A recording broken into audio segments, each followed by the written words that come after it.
Hello, hello, Tam Tam. Happy Friday. This is 5 Question Friday. I am Sara of Expat in Croatia, and this is my colleague, Marija Tkalec. Hey everyone. Oh, it's a super special episode today. So, in case this is your first time joining us, welcome. We're so glad you're here. So every Friday at 5 o'clock Croatia time, I answer 5 questions about Croatia from people who have sent them in on Facebook, Instagram, Twitter, LinkedIn, expatinCroatia.com, email, my consulting sessions, and people who write them in the filth on my car, because I have a nasty, dirty car.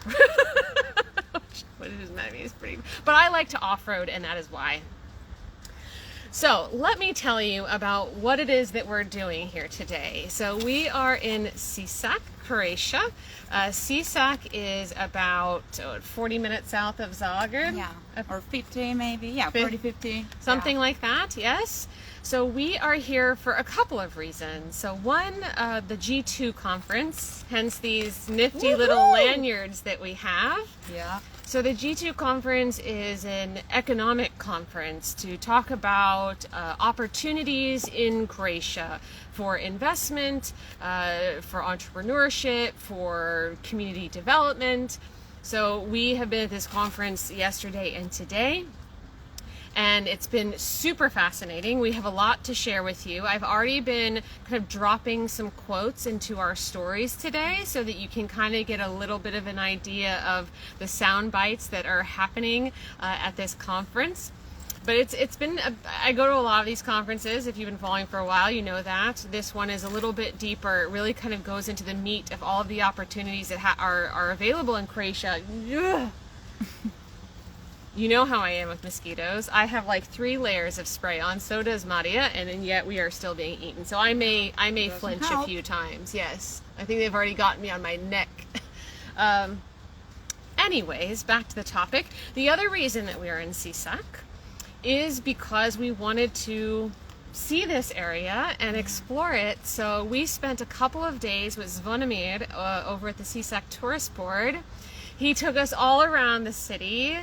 And I gotta say, we loved it. Yeah, it was amazing. We didn't expect that, definitely. No. In a good way, of course. Absolutely. So, Marija is from Croatia. She's from Bedekovčina. Yeah. Hey, I'm still working on my pronunciation, which is in Hrvatska Zagorje, northwest of Zagreb. And she'd never been to Sisak. I had never been to Sisak before, so this was a brand new experience for both of us, despite the fact that we're coming from kind of different life experiences. So, Marija, what did you think of Sisak? What was your impression so far? What is my impression? So I'm actually so surprised with the city. I didn't expect that. It has like such a special, like chilled vibe. So that's actually a surprise. What I liked the most about it was probably like kupalište. Yeah, I agree. And I don't know, we had quite a lot of cafes, you know, in different bars, of course. So I don't know, I like that, you know, we were able to meet, you know, like different people from different industries, you know. And I don't know, I really don't know. I'm thankful actually, you know, that we have the opportunity like to, you know, get this experience like together. Absolutely. And show it to you guys, you know. Yeah, from my perspective, you know, Sisak, one really cool thing, you know what, I feel like I'm jumping the gun. I'm jumping the gun too quickly, but I will say that I feel like this is a unique part of Croatia. It's a bit different than the other parts of Croatia that I've seen. I agree. I also love the kupalište. For anyone who doesn't know what that word is, so kupalište is like a swimming area. Is that how you translate it? Yeah, it would be a swimming area. Yeah. So like a small beach or something. Yes. Yeah. So Sisak has 3 rivers: the Odra, the Kupa, and the Sava. And on the Kupa, that was on the Kupa, yeah? That was on Kupa. Yeah, there's this kupalište. So it's like basically this big lawn and then a little bit of a sandy beach on the river where you can go and swim. But then they also have, of course, dun, da, da, da, a cafe bar, no surprise, there. But they also have barbecues, like public barbecues that you can use to have your own barbecues and picnic tables and playgrounds and all kinds of stuff, which was pretty cool. Zvonimir took us over there, and the owner, he makes his own craft beer, which tasted like summer. Maria is really into craft beer. I love craft beers. She does. So yeah, she was pretty jazzed about that. I really love seeing the hockey rink. I love seeing the Olympic-sized pool. There are not a whole lot of Olympic-sized pools in Croatia, but Sisak has 2 of them, apparently, one indoors, one outdoors. And then in the basement of the hockey rink, it was the very first Ožujsko factory. So the hockey rink has only been there for 4 years, but they started making Ožujsko in 1855. So on the label for Ožujsko, it says 1892. That is when they started making Ožujsko in Zagreb. So they basically completely erased Sisak from its history. But that's like almost 40 years that they were making Ožujsko in Sisak. So we got to go down into the basement where they originally made the beer there and kind of go through those tunnels and corridors in the dark. But that was a pretty cool experience. We got to go on a boat ride. It's been pretty fun. So right now at this moment we are at the Sisak incubator, which has incubated over 55 companies. The Sisak incubator was started by Matt Sertic, who is like my entrepreneur idol now. I've been fangirling him for a few months. He was on my panel at the ACAP conference in July. That's how I met him. And so he started this incubator, but he also started, long before he started this, he started Applied Ceramics, which makes the ceramic components for microchips. He started a company called Sunseko, which makes large-scale batteries for solar panels. He started a culinary school, and all of that is in this giant building that we have here, because Sisak used to be an industrial city, and there were a few points in history after World War II, I want to say, and then again after the Homeland War, where the industry just kind of collapsed, and you ended up with all these buildings that just weren't being used for anything. And so he took this building here, this complex here, and he made it into something new. So his companies are housed here, as well as the culinary school, the incubator, and then a lot of these incubated companies as well. So he's fostered entrepreneurship here in Sisak, where he's from. So it's pretty neat to see this place. There's something I want to quickly show you though. So for those of you who don't know, in 2020, at the end of 2020 in December, there was a really big devastating earthquake here in Sisak, as well as Petrinja, which is about 12 kilometers away. And during the presentation yesterday, Matt's kind of like second in command, Krunoslava, she showed us this video that was taken from the spot we're sitting at right now during the earthquake. And it showed the moment it started and the glass just spewing out the windows. And when we were trying to find a place to do 5 Question Friday, we saw this little smoking spot, because there's benches here, clearly that's what it's used for.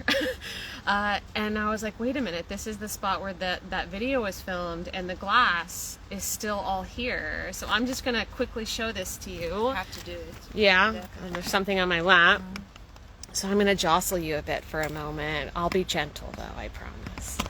Okay, so see all that? All of that is because these windows busted out. And yeah, so there's a lot of remnants. There's still a lot of remnants. Sisak is a city under construction, so is Petrinja. So even 3 years later, they're still doing a lot of work to repair what was damaged, and some cannot even be repaired. There is a fortress called Starigrad that was built by the Romans 2,000 years ago or something like that. It's beautiful, but on the inside it's completely destroyed, because that's what the earthquake did, and they won't even be able to start working on rebuilding it until 2025. Right. Yeah. And they estimate it could take 5 to 10 years to even do that. So the effects here are real, but what's great and inspiring is that there are people here from this area that are trying to make new things and inspire entrepreneurship, and we have heard so many incredible things, and I want to tell you more about that at another time, because today is 5 Question Friday. So we've got 5 questions for you, and it's going to be a little bit of a different thing today. because Marija's here. So I'm going to ask her some questions, she's going to ask me some questions, and that's pretty much how we're going to do it. Before I forget, because I will forget, yesterday I got interviewed on HRT, so keep a lookout because I'll be on HRT at some point. Okay. And get back to us Yes. after you see it. Yes. Let us know what you think. Definitely. Yes. Okay. So I want to start by asking Marija some things because, you know, I am a foreigner. In case you did not know, I am not from Croatia. Yes, I've lived here a long time, but I am not from Croatia, and we have a great opportunity to have someone who's lived in Croatia her entire life, and I would like to hear what she thinks on some things. So the first place I want to start is with the Euro transition, because we were kind of talking about this, what was it, early this morning, about still thinking in kuna, and it just was like, you know what, I would really love to hear a little bit more about what you think, like how has that adjustment been for you? Tell us what you think. How have prices changed and where the part of Croatia where you're living? Give us what you got. Yeah, actually, so I'm from Bedekovčina. That's like a smaller place of maybe 5,000 residents, maybe 40 kilometers from Zagreb. And I can tell you, I said all before because actually I still didn't get used to euros. I don't know, we used kuna so many times, and I think that actually, you know, people are not used to euros, you know. They still think in kunas. I can see, you know, not only from my perspective, you know, but I see people in the store, they're still looking, you know, for kuna prices. I don't know, I'm not like sure if we are like still, I don't know, lazy, you know, to like calculate it, or the brain maybe can't simply switch, you know. I don't know, but that's my impression, you know. And for example, a thing that I noticed, okay, the prices like went up, you know, and things, that's obvious. But I noticed that people are maybe a bit confused with tipping. Does it make sense? Sure, yes, absolutely. You know, because some before don't tip at all, and some tip too much. Exactly, because you know, exactly, before you would like leave, if you were on a coffee or something, you would like leave, I don't know, maybe kuna or two, you know, if you would like give someone to the waiter, you know, like 10 kunas. If the coffee was 9, you would give him that 1 kuna, you know. And now with euros, everyone is like, okay, you know, so maybe that part, you know, I see that they are confused a bit. Do you have any examples? Yeah, I remember right after the transition, someone was telling me how a friend of theirs tipped like €9 on a coffee because they didn't understand. Oh yeah, can you imagine? So that happens. It does happen, and you know, I'm still thinking in kuna. Like when I'm doing my consulting sessions and someone's asking me how much something is, like how much they have to put into invest into a company, I'm like, oh wait, I'm thinking in kuna. I need to quickly convert it. And even at these presentations, yesterday we had a couple of presentations where the panelists were like, oh, this is 20,000 kunas, this is 30,000 kuna, and they're still thinking in kuna as well. So to me, honestly, it makes sense.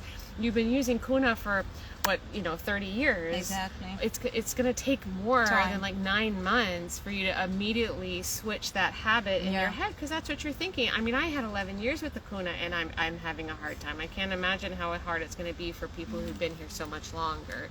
So that makes sense to me. Do you have an opinion on whether or not the Euro transition is a good thing for Croatia?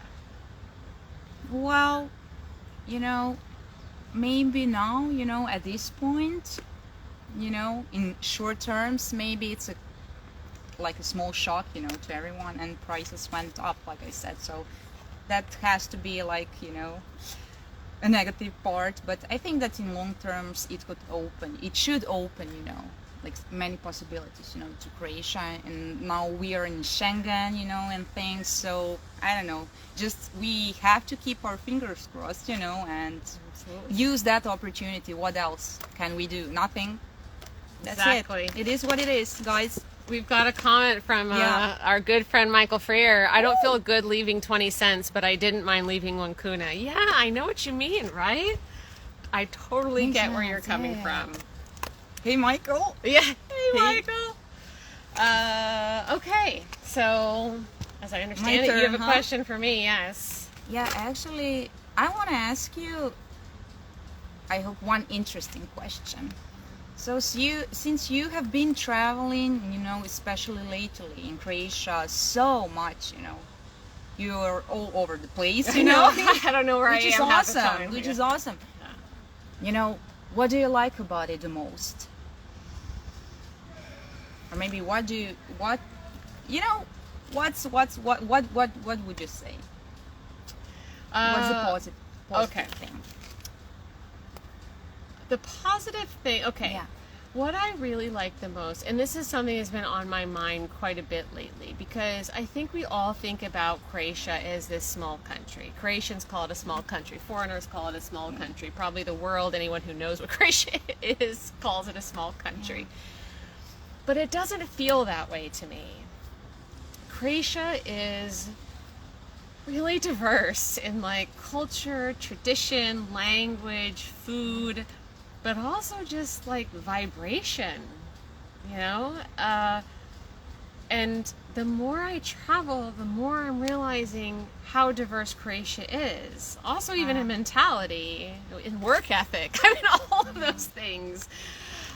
So this really became very present for me when I was on the island of Lošinj a couple of weeks ago, because I was like, okay, all the Croatian elements are here, but somehow this just doesn't feel like the island Croatia that I'm used to, which is predominantly Brač. I've been on a few islands at this point, but Brač is the one I spent the most time on. And I don't know, it just felt like I was in an alternate reality, but in the best way. And then it's the same coming here to Sisak. Like, this is different. It's hard to put your finger on how it's different, because it's like, oh, they're speaking Croatian, there's a tržnica, there's all the cafe bars, but somehow it's still different, So you could spend a lifetime trying to see all of Croatia and you wouldn't see all of Croatia. And so that's been really interesting for me. And I think also it's kind of shifted my mindset a little bit, because living in Split, and I don't think this is necessarily a Split thing. I think this is going to be any place where you're living for a long time. It's really easy to think that that's the center of the universe. Makes sense. Of course. And it isn't. And Split is such an extreme version of Croatian culture. It's just not the same as everywhere else, but it's easy once you're entrenched in it for a long time to think that's how it is everywhere else. So a thought I've kind of been having since Lošinj, but especially since coming to Sisak, is that I would really love the opportunity to spend some entrenched time around the country. So like 1 to 2 months in different places to really get a better understanding of kind of all the different flavors of Croatia. Because I just feel like I want to know as much as possible. That's, a big reason on why I started Expat in Croatia, so that I could learn as much as possible. A lot of it was selfish from early on. And I just don't feel like I know enough. And I want to know as much as I possibly can. So this year, coming to Sisak and Lošinj, and to be honest, I don't even remember all the other places I've been this year, because I've been traveling so much. But I've explored a lot of new places, and I feel very grateful and privileged to be able to do that as part of my job. And I want to continue to do that once I get a little bit of rest in October. But yeah, so I would encourage everybody to see as much of Croatia as you possibly can. And please do not just stick to the coast. Please don't just stick to Zagreb. There's so much out here. In fact, there was a quote that I wrote down in my notebook today. Someone was making a presentation about the 4 rivers that are in Banovina. Banovina is kind of this area of Croatia, region. So Sisak, Moslavina County is where we are, but Banovina is kind of this greater region. And he was saying, it's very easy for people in Zagreb to just go to Sljeme and Maksimir and Jadun, but if they just drove 45 minutes, they could discover this kind of whole new world. And I would say it's not just about coming to Sisak. It's like you could go 45 minutes from wherever it is that you live, and you'd probably be able to see something new. So that's something I really love, is that even being here this long, there's still so many things that can surprise me and, make me very excited to explore. So yeah, Tracy says, oh, hey, Tracy, says Vukovar is great. Yeah, I'd really love to go. I think that's probably going to be on my agenda for next year. So I look forward to exploring, because this is as far east as I've gone, far northeast as I've gone, but we're still pretty central, I'd have to say. So I love to check out like Slavonia next year. Can't wait. Yes, I think you and I are going in April, aren't we? I think that's what we've talked about. The sun is shifting. I don't care for it. I'm trying to see if there's like some easy place we can go. I don't know. Do you see us, guys? Yeah. Can you tell us? Yeah, I can't tell. I don't know. Okay, let's go ahead and move on to the next one, then we'll see if it gets too bad. Just raise the flag, guys, if we start looking like Casper the Ghost. Okay, so I would like to ask you, so you mentioned you live in a village of about 5,000 people. Yeah. That's where you grew up. You've lived there most of your life with the exception of the time you were in Zagreb. Is that right? Yeah. So I'd love to understand and have you share with everybody what village life has looked like as a child and how that has changed now that you are an adult. I would say that actually it's like a small place, rather than village. But, everyone can see like so many differences. First, that I will just tell you like one interesting story. I hope it will be interesting. It's pretty romantic to me because it's about my childhood. I love romantic stories. So, when I used to be a kid, like around, I don't know, from 5 to 10 maybe, we used to like ride bikes, all across my neighborhood, on the hills because it's pretty hilly, Berekovčina, and Zagorje as well, all of it. And we would like ride a bike, maybe 10 or 15 of us. And we would actually play skrivača. How do you say skrivača? We would hide, with the bikes. Can you imagine? With bikes. But we would hide all across the neighborhood.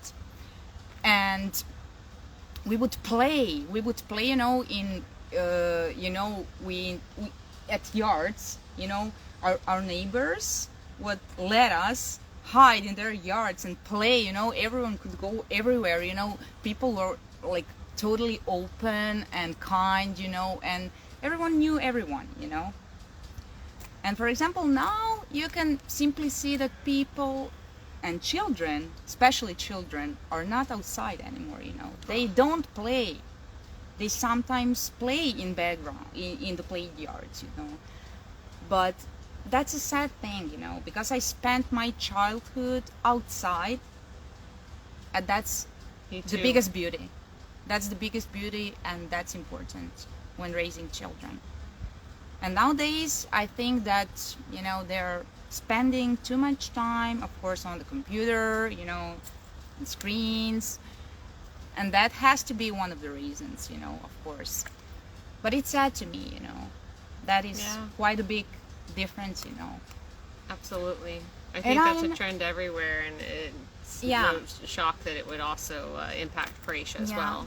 Yeah, exactly, And I don't know, some people moved out, then new people came. So basically, I don't know that much people, anymore at home, which is a bit strange because I used to know like everyone, and we talked, we hanged around, and now they're just new people. They have to first, assimilate, and which is again an interesting part because I would say you like have the opportunity to meet someone new, which is good.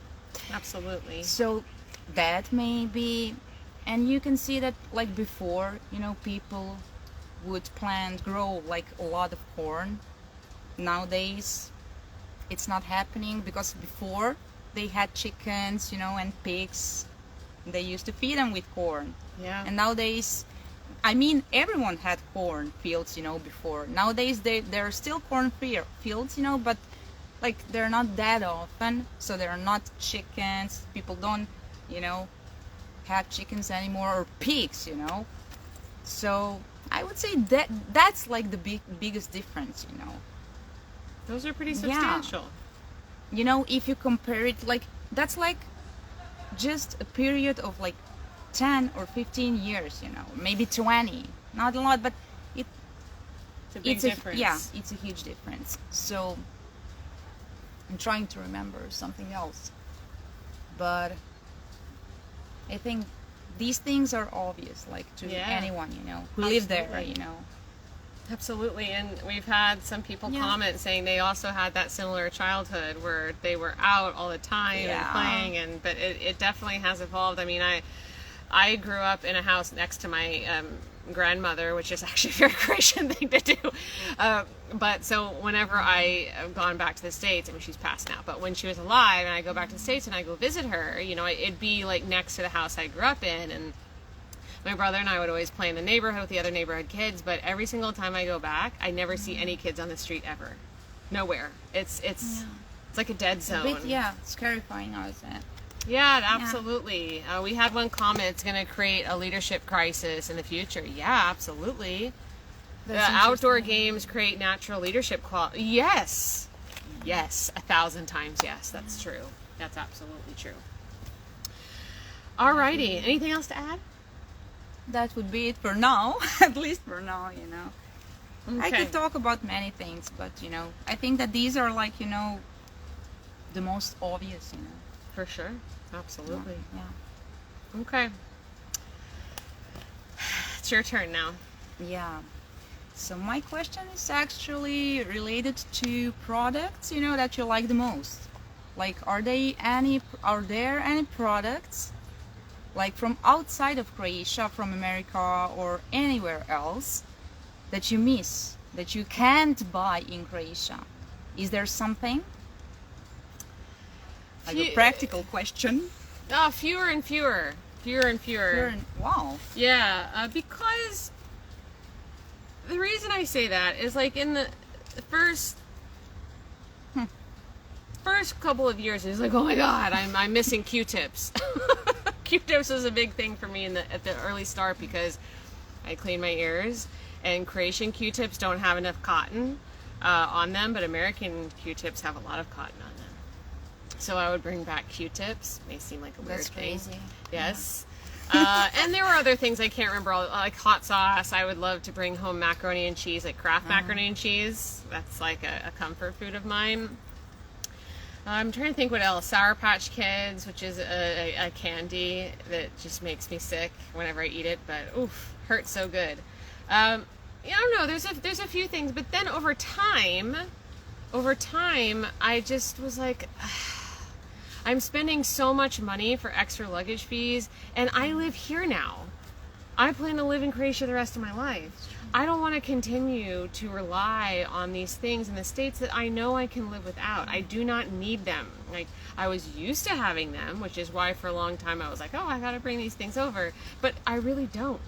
I mean, anything that you need, you can pretty much get here. It may not be identical. It may not be the same brand, although in a lot of cases you can. Like, for a while I would bring Nerds. Nerds is another disgusting American candy that makes my stomach hurt. But now you can get them at Teddy. But I will say that even my taste for, like, when I bring junk food back, my tastes have changed. Because,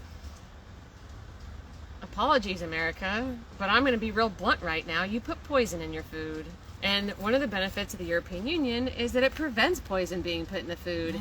And because I've lived here for so long now, I can detect those things. So the last time I was back, I bought Girl Scout cookies, Samoas, which I think we can all agree that they are the best Girl Scout cookie. And I happened to be in Texas when it was Girl Scout cookie time. But then I took a bite and I was like, this tastes like metal to me. You know, and the last time I brought back That's a good thing. I'm so glad. I'm certain it's a good thing. I'm certain it's a good thing. That, you know. Yeah. Also Kraft mac and cheese, which I would always bring back a couple of boxes and I'd stretch it out over about 2 years. But even that is starting to taste weird to me, metallic. So now I last time I was home, I didn't bring anything back. I mean, hot sauce. Hot sauce I will still bring back because there's this one brand, Valentina's, which you can get on Amazon, but like super small bottles for like €6, when in the States you can buy a liter for $1. So that I will probably continue to bring back. But aside from that, no, I'm really completely like migrated over. You don't have to bring that back. I'll just give you, you know, some homemade sauces that my boyfriend, you know, Oh, does. yes. So Yes. you don't have to worry about that part. Okay, good, great, excellent. That makes my life easier. In fact, I had this much left in my Valentina's bottle, and the woman who cleaned my house threw it out, and I was like horrified. I have been using that bottle sparingly for like 2 years, and there was still enough for at least a few rounds of breakfast tacos, and she deprived me of that. Is it expired? Just kidding. It can be. It's hot. It's hot sauce, you know. Yeah, it lasts Yeah. a long time. I think it was fine. I think. Of course. We See, have a that- spray, but it seems it doesn't help. Well, it's not on your face though. That's why I put it on my hands and I went like I this. was surprised. I don't know. I never did that before. I have to. When I was on Losheen having dinner with Linda, my teacher, Yeah. it was her who showed me the idea because Yeah. they kept biting her on her Yeah. face, and so she sprayed it here and went on. Yeah. I mean, yeah, because if they can't get you anywhere else, they're gonna start biting you on your face, and I will swell up and look like Quasimodo, like I belong under a bridge. So I before Yeah. this I sprayed it and I went like this so that way I could, you know. Michael Freer wants some hot sauce too. Oh, Michael! Okay. Deal. Don't worry. It's a deal. She's It's a got you deal. covered.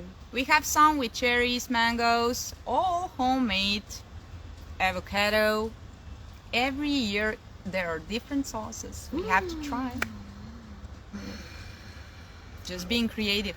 We're gonna hold you to that. I hope you realize. Yeah, maybe I'm too naive. We're gonna be showing up at your door. He said you've also got Juta Spiza and Stari. Okay, Oh, here's Juta's pizza. Yeah. here's the thing, Michael, about Juta Spiza. Juta Spiza, Juta Spiza. I don't know. Juta's pizza. Uh, I have had their hot sauces before, and I felt like they were just hot for the sake of being hot, that they didn't have any flavor. Maybe I've had the wrong one. I tried 4 or 5, and that's how I felt about it. I like flavor.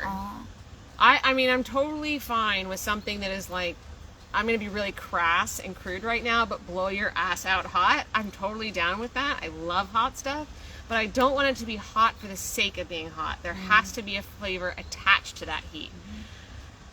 And I just don't feel like the Croatian hot sauces get the flavor profile.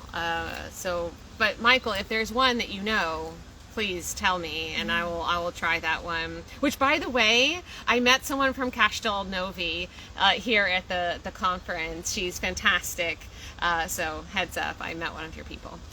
He wants the homemade mango, and Tracy says he loves Twizzlers. I also love Twizzlers, the strawberry ones, not the cherry though. Maybe I could do something with berries. Oh this yeah, year. that would be I'll tell him, fantastic. yeah. Ooh, okay. Kupina. There's lots of opportunities Yeah. here. Michael has a pretty big garden, so maybe he can contribute some stuff to the mix. I won't complain, Michael. Okay. Someone asked, do you know Dokala Fafta? I do not. Hi. I have no idea. Oh. If you could explain, that'd be great. Thank you. So, this is the last question, guys. Okay. So, something you may not know, you probably don't know, is Marija was a music journalist when she started working for Expat in Croatia. So yeah, she's super into music, and when her and I went to Bucharest last October because we were part of the Croatian delegation for this diplomatic event there, and we ended up at this punk showcase in Bucharest, and we kind of did not realize we had very similar tastes in music, and we danced like till 3 o'clock in the morning. It was super fun.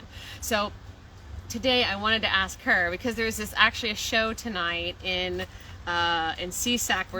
We're hoping that we will have the energy to do that, because we also have to be up very early tomorrow morning to go kayaking on the Cooper River. but there's a local band called Hesh Hesh Hesh. Is that Yeah, right? Yeah, Hesh Yes. Hesh Hesh. They're amazing. Yes. Check them out. Yes. So, anyways, because of this, I wanted to ask her, Yeah. where are your favorite places in Croatia to see live music? That could be like, a place where there are bigger performances. That could be clubs. That could be open air cafes. Like, where are your favorite places to hear some kind of live music? Okay. So, there is a festival every year. It happens in Varaždin, like a summer festival at the end of August. It's called Špancirfest, and it's totally free. Ooh. You can just go there. Okay, sometimes they do pay maybe something. They charge like maybe a small cost or something, but there are like many free performances and crafts exhibitions. Like it's like a craft fair actually. Okay. Yeah. So that Where is it located? definitely go did you that say? in Varaždin. In Varaždin. Yeah, on the Okay. north. So definitely check that out. Then the one I adore the most is actually a brand new one. This year it was organized for the second time. It is in Slunj. That's a small place near Karlovac. And it's actually like a psychedelic stoner festival. It's called, Bearstone Festival. And they bring like a bunch of different bands, from outside of Croatia, but then again from Croatia, so you can like have a mix. This is cool. This is totally cool, one. And let me think about it. Like open air festivals. Ferragosto is closed. That was the one that had like a long tradition. It was held in Slavonia for 15 or 20 years. I'm not sure. I can't remember. But unfortunately, it was closed this year, Ferragosto. But you can learn a lot if you like visit their pages or something. You can find a lot of like awesome musicians. It gathered like a bunch of different various musicians, from various genres. So that's a good information actually. Let me think about it. Then there is one festival on the island of Hvar in Sućuraj, and it is called Tam Tam. Tam Tam. Yeah, Tam Tam. That's pretty cool for rockers if you love rock music. Yes. Yeah, and you can chill by the sea because it's, on plaža, on the beach. It's on the beach. And it's in a smaller place, so you have some, privacy and peace at the same time. Oh, and I would like to say that maybe after Corona, one trend appeared, and that is that like most of the smaller cities started to organize their own festivals, like city music festivals. So if you ever like get an opportunity to go anywhere, like in any city, just do that. They're usually for free, and you can like come across like a bunch of great musicians, mostly from Croatia, since there are local festivals. But who knows, maybe you get surprised. Absolutely. I have loved that Croatia cities will put on free festivals, like quite a lot. I mean, it depends on the size of the city in terms of how often they do it throughout the year. Like Split has tons of festivals throughout the year where they have live music, usually from local artists. But yeah, that's common even in villages. At least one event per year they will have something that you can go to. At a minimum, you've got the patron saint celebrations, and there's usually always some live music associated with that. Mass in the morning, party at night, that kind of thing. So yeah, cool. So I would say like, for live music, like especially open airs, it's mostly about festivals, Favorite club or bar in Zagreb? My favorite, definitely Močvara. But I like alternative music, so But can I say another one? Yeah. Or does it have to be only one? Do we No, have to you live in know- a box? Maybe vintage industrial bar. That's a good one as well. That's a garden bar, if I'm not Yeah, mistaken. exactly. Maria wrote this wonderful post 2 years ago now. Yeah, maybe. Maybe? Who would know? Yeah, I know. There's so much going on. We've slept since then. Yeah. About all the best garden bars in Zagreb. So Zagreb has a lot of these bars that are in gardens or have beautiful gardens where you can sit and drink and whatever. So we have a post on that. If you would like it, send us a DM. We'd be more than happy to share that with you. Actually, in the early days of Maria and I working together, we would meet at... Bacchus! Oh, my favorite. Yeah, jazz club. It's a jazz club. Maybe a bar. Let's say a bar in Zagreb. Yeah, with a nice garden. You have to know it's there. You have to know it's there. It's not time. obvious. There is like a little sandwich board on the street, but you have to walk through one of those corridors into the kind of the center. Sorry, but the buildings in Zagreb are very commonly in a square, and then they have a big courtyard in the middle, and you walk through like a tunnel to get to the center. So that's where Bacchus is. It's just off of Zrnjevac Park, very close to the train station, actually, the main train station. Michael wants to go to the village. Yeah, I see. You know, like, what does, like, the question? What does your village have and when are we going? Yeah. Hey, man. Actually, there is one festival. It's all about rock music, you know, and it happens every year on the lakes, on Bedekovčina lakes, Bedekovčinska jezera, and actually it's organized by a small non-governmental organization from Bedekovčina, and amateur bands can come and just play music by the lake, and everyone gets fun, you know, have some fun, and yeah. Michael, you have to come. What time of year is that? That's usually at the beginning of August. Okay. Yeah. So, Yeah. Michael, next August, and all of you out there, we're all going to go to the Bedekovčina jezera Just come. festival. Okay? Okay? But it's a small one, you know. It's more like a gathering, you know, but that's the whole thing, you know. You can get that local experience, you know. Absolutely. And feel the soul, you know. Feel the soul, Yeah. man. Oh, what a great note to, but that's it. to wrap up Yeah. on. Cool. Thank you so much for your music knowledge of Croatia. And I will work with Maria to get the list of the places she recommended and put them down in the caption so that you can check out those festivals and venues. So that's it, guys. That's our 5 questions for today. Thank you so much for being here. I always cherish this time that I have with you. And thank you so much to Maria for joining me today and sharing all of her local knowledge. So let me just kind of give you a heads up. Oh, Terry's here. Terry! So it's love to see you two Hey, together. dear. We're very happy to Hey. be together as well. Oh, I want to share just a little thing. So there's only been a small handful of time. Maria and I work remotely at opposite ends of the country. So while we get to Zoom, you know, we see each other every Monday on the staff meeting, and then we meet some other times to talk on Zoom.